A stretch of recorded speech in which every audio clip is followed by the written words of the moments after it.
if you can see me, I'm right in front of Namik Glacier, which is right behind me.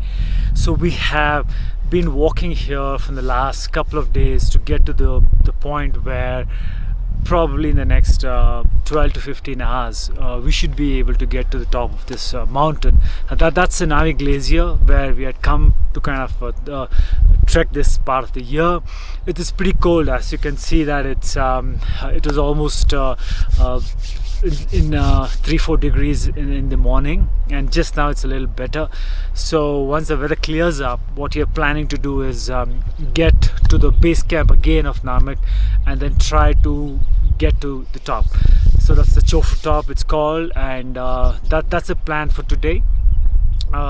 Just get to the base camp, get acclimatized a little bit because it's a little more higher altitude, and then hit the Chofu Top, which you are planning to hit. That's probably the highest point where you can go right now, and the temperature is somewhere around -20 a couple of days back. So it's really cold. We just to get mentally and physically be ready to face that kind of temperature.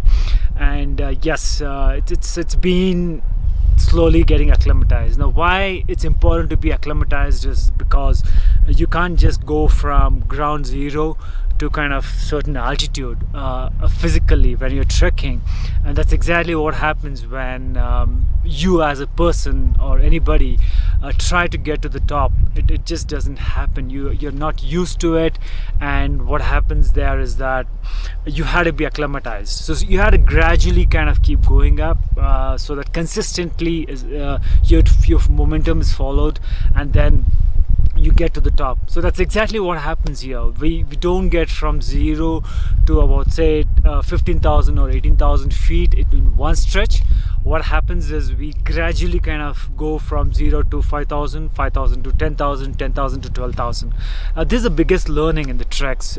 As a person, when I do this every year, what happens is that I look forward to learnings from these treks, and I'm going to share a lot more as we keep climbing up these mountains, and the knowledge what I'm going to pick it on, I'm going to definitely share with each one of you.